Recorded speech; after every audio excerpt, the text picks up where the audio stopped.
Hello guys, and welcome to a new Steel Division video today by me, Vulcan. Today I have for you the updated battle group overview for the 3rd Fallschirmjäger. So this is a division that has changed quite significantly since the game came out, because there's been a lot of balance changes. And also on my side of things, I've also switched in a few units here and there, but maybe not as many as in other divisions, because most of the good units in this division have remained the best units to use, so I haven't really been taking them in and out. They've just been balanced in different ways, so we'll talk about that as we move on to the Recon tab. So in the Recon tab, pretty similar to before, taking the Panzerabwehr and the Speertrupp, but I've actually changed it so that I now have the Fallschirmjäger, because they had their main gun changed from whatever it was. I can't remember exactly what it was, but they changed it to the G43, and basically that's just a G43 with a scope on it, 500 meter range, pretty decent sniper squad now. So yeah, very useful. They do have a reasonable amount of ammunition as well, matching those of the allied snipers. So bringing in Speertrupp, Fallschirmjäger and the Scharfschütze in phase A seemed enough to me. And then moving into phase B, I supplement with more Fallschirm Panzerabwehrs, because they are really good squads. These guys are 4-man squads with the 12 HE and the Panzerschreck, which has a 250 meter range. Aside from all that, they are a recon squad, and they are just fantastic. They can not only hold their own against other infantry, but they will be able to snipe enemy armor from quite a distance, from like tree lines and so on, because of the 250 meter range on the Panzerschreck specifically. But yeah, in phase A, I don't know why you'd ever take Aufklärer over Speertrupp, because Speertrupp is just so much better. Again, decent HE at close range of 9 actually, and if you got the extra 2 stars there, it's fantastic. Then at longer range, they can also help pin people down with the FG42 as well. So just a quite resilient unit, and a decent all-round recon, and the Scharfschütze just your general snipers. But other than that, in the Recon tab, there is the ability to get the SPW AB41s, and these are relatively okay. I just wish you could maybe get a card of them in phase A, because then they might actually be used. But in phase B and C, I feel like you're going to be putting your points into better things, so they remain out of my division now. Let's move on to the Infantry tab. So the Infantry tab has changed a little bit. I've mainly changed it so that I have some pioneers, these Fallschirm pioneers. I used to basically never have them in my division, which was obviously a massive mistake, since I've got used to using the division and the mechanics of 100 meter range engagement. Fallschirm pioneers are very good. But if we just look at our phase infantry first, Fallschirmjäger, of course, you always want an infantry phase A, and that can give you command. You want the Fallschirm MG43, very nice, 9 HE, 800 meter range, makes them definitely worth having, accompanied by your 2 cards of 2-star Fallschirmjägers. It should be enough to get you through the early game in terms of infantry availability. The only problem that you might have is running out because you've just like overused them a little bit, or yeah, you just basically haven't been providing adequate fire support to keep your Fallschirmjägers alive, because I find a lot of people use the 3rd Fallschirmjäger, they'll spam the Fallschirmjägers, they'll run out of infantry, and then they kind of get screwed because of it, because they haven't been like basically using the Fallschirmjäger in conjunction with other units on the division. So just be wary of that, especially in phase A. They do cost a lot, so you shouldn't be able to bring all of them in anyway, and if you are, probably making a little bit of a mistake there. But either way, decent phase A units. In phase B, we've got the Luftwaffe Führer again for some extra command infantry, accompanied by a card of MG42s. Just basically a little bit better than the MG34, because it has the extra strength squad, so just a little bit more resilient. The rate of fire doesn't really change things too much, because the HE dictates the damage, not the rate of fire. And that's something that a lot of people don't really pay attention to. But yeah, just a later model MG there basically does the same damage as the MG34. Fallschirm Pioneers are going to be taking up the majority of my division here. 12 cards available throughout the game, and then some extra Fallschirmjägers for the later phases once I've used up my original ones. 2-star again, just because they can absolutely destroy enemy infantry at like 300-meter range, especially because all of their guns are catered to fire at 300-meter range.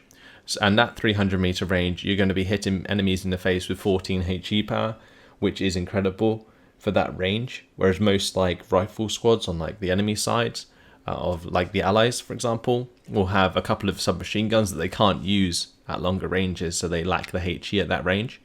And so you can really exploit that with the Fallschirmjägers. And then anything else, you use the Fallschirm Pioneers, because not only do they have 9 HE at 300-meter range, but also the 8 HE at short range and the AT grenades. The Fallschirm Pioneers, fantastic all-round unit for taking on multiple units of infantry. Luftwaffenjäger, waste of space in this division.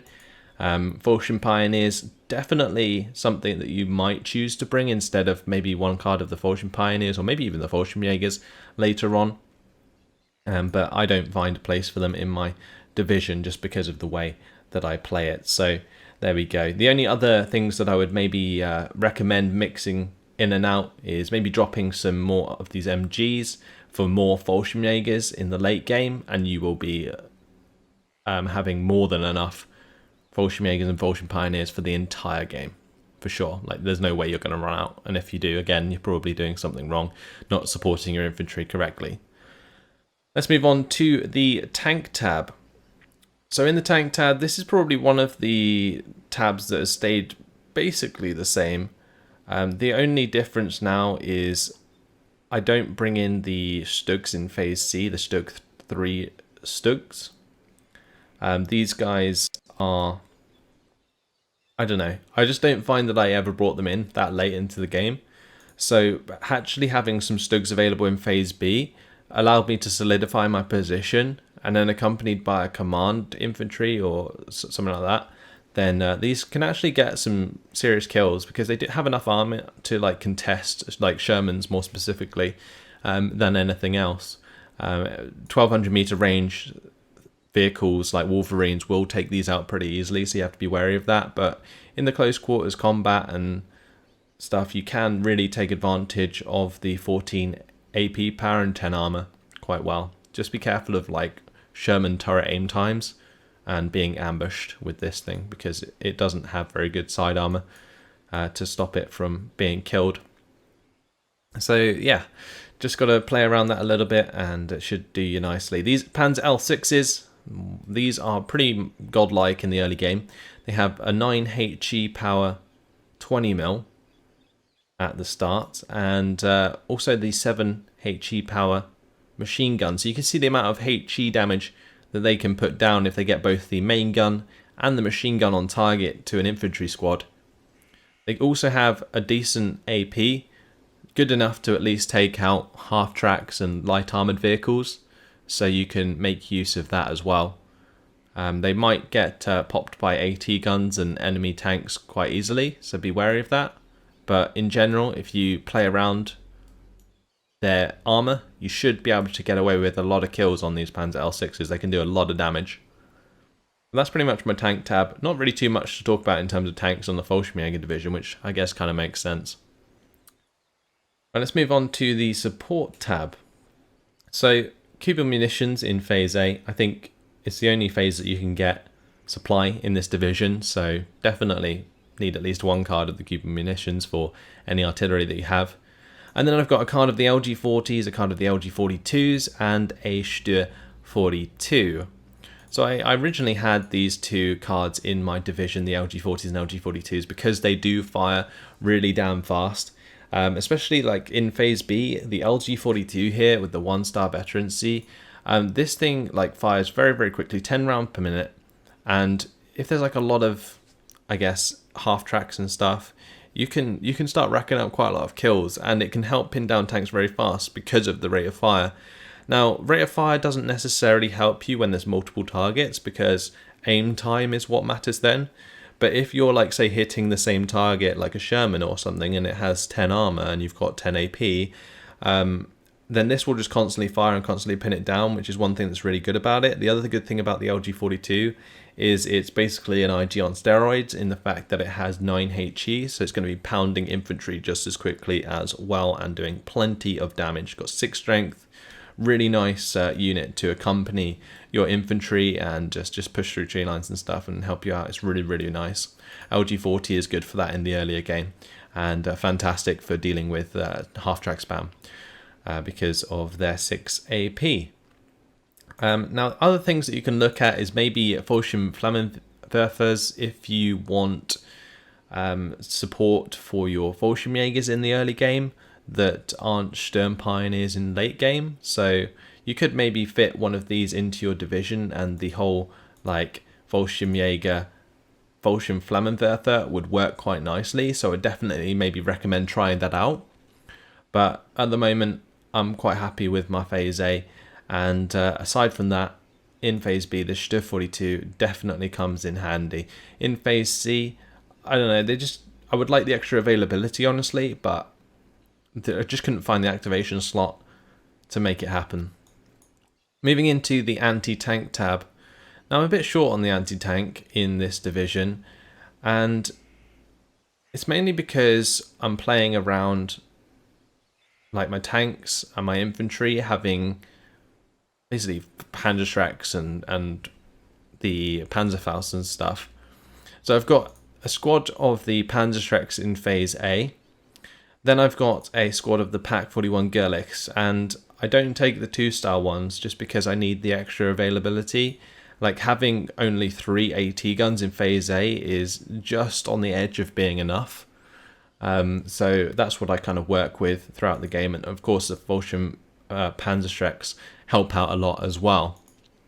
So that's my Phase A. In Phase B, I get a card of the Pak 38s, and in Phase C, a card of the Pak 40s. So not too much going on here. Pretty simple layout for my anti-tank tab.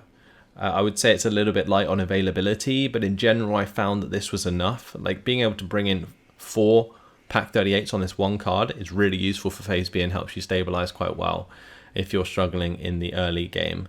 But in general, I just found that the Pak 41s and Panzerschrecks, if you played it correctly alongside maybe the Fallschirmjägers as well, was more than enough to help you out in the early game. And you do have L6s there for like any half-track spam and stuff. Like I was saying, you've got the LG40s. There is a lot of AT, but you just got to make sure you got the right stuff in the right place. You can have a lot of pressure put on you by something like a Sherman, for example. In Phase A, that is, anyway. So that's pretty much it. Puptions, I find this 500 meter range really lets them down, and the fact that they fire like a rocket just actually makes them miss sometimes. Quite a lot, actually. They have 6 accuracy. Yeah, you can have them at 3-star veterancy, but I don't know. I just haven't had much luck with the Puption. As for the AntiAir, well, in Phase A, going to be using the Flak 38 20mm, and these guys are 4 accuracy. They're pretty good for pinning down infantry, honestly, but provide you with a little bit of anti-air cover for very cheap in the early game as well. So just a nice general unit to have with you if you're struggling for fire support early on. But then moving into Phase B, Flak 36s kind of take up the mantle of your proper AA, give you that extra range, that extra HE to pin down aircraft when you need to, and then even later into the game in Phase C, you got the 88s to do the job. And I would recommend, as the third Fallschirmjäger, to keep your 88s back. Don't try and use them as like tanks, as I try and do sometimes, like the pseudo tank push where you just sort of unload them on the front line and make them fire like straight away at an enemy tank. Don't do that. I would say make sure if you are bringing them in, it's for anti-air reasons, because otherwise you just won't have enough anti-air availability with the division build that I have going on here. Like, there is obviously other ways that you could build things, like bring in, for example, the SDKF Z72s here, but the availability of AA in this division is generally quite low, so just be aware of that. Moving into the artillery tab. So this has changed a little bit. I basically removed one of the cards of the BEO Kubels in Phase B and replaced them with the Geb 40s. I did also used to use the 120mm mortars instead of the Gebs, but it's just basically a choice between whether or not you want to counter enemy like 25-pounders, for example, or whether or not you just want to do damage to infantry and provide yourself with a little bit more smoke moving in later into the game, because you do have the 81mm mortars in Phase A, and I would say any person who doesn't bring any 81mm mortars in Phase A is probably doing it wrong with the third Fallschirmjäger. But the BEO Schwimm here is also probably a nice choice as well.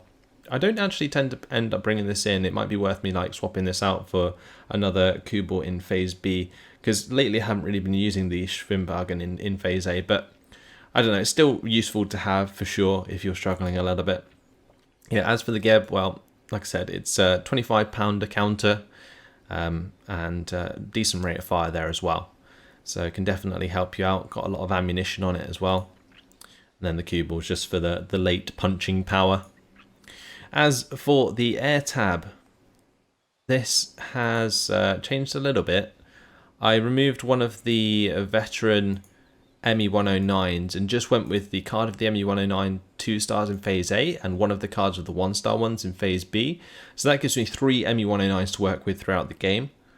Then aside from that, I have the HS129s and the Focke-Wulf 190 G1s.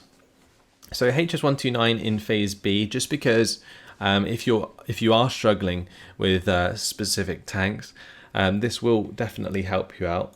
These Focke-Wulf 190s are brilliant. They have the 25 HE power bomb, really, really nice. And they can also kind of hold their own in a dogfight as well with the medium agility. So you can use them for that if your ME109s aren't enough. But ME109 should be. And just in general, if you don't want to actually pay for your ME109 straight up, you can just invest in the Focke-Wulf 190, bomb people out, and then use them as a fighter as well. And then in Phase C, more HS129s. Quite simply, the idea of all these HS129s is mainly to control my AT, because like in the mid game especially, like around Phase B, when you get access to these Pak 38s, sometimes they're just not good enough. And you have to play around the Panzerschrecks and the Fallschirmjägers quite heavily. Whereas if you have the HS129, it kind of takes off the pressure a little bit. Yeah, you've definitely got to keep it alive to make a difference, but I think that it's a sound investment in Phase B in this division for sure. As for the other choices, like I mean, there is the recon in Phase A, but I don't know what you're really reconning for, because the Focke-Wulf 190s, because they're bombers, they don't really get too far over enemy lines before they are forced to fall back, which is something to be concerned about. But yeah, the recon here doesn't really have anything to use in conjunction with. Like maybe if I had better artillery, I might be able to warrant bringing them, but just in general, having the Focke-Wulf 190 G1s there is more than enough for me. In the late game, you can get these Ju-88s with these 14 7HE power bombs, but these are just for stunning more than actually doing damage. And in general, I'd much prefer to have stuff that both stuns and does damage than something that just stuns, which is what I prefer the Focke-Wulfs. You could maybe swap out both of these cards for the 2-star Focke-Wulf 190 G1s instead, just so that they are a bit more resilient to anti-air fire. But in general, I find that they do well enough as it is. And that's pretty much your lot for the third Fallschirmjäger. So, I think the third Fallschirmjäger, I mean, I personally am very weak with this division. I don't particularly enjoy playing it that much. But it is still a very nice division. I think it has a lot of flavour compared to some other divisions in the game. Like it's a very unique division that relies very much on the elite infantry plus its extra fire support. I think there are a few things that could possibly be changed, like bringing in the Fallschirm Flammenwerfers in Phase A, like the infantry there. That might be something to find a card for. Maybe take out a card of the Focke-Wulf 190 G1s and do that or something. There's plenty of room for adjustment in this division, and I would say just kind of cater it to your playstyle. But hopefully you guys have enjoyed it. Hopefully you guys maybe learned something. Let me know what you guys think of my division and what your own look like. But in the meantime, that's all. Thanks for watching, and I will see you in the next video. Goodbye.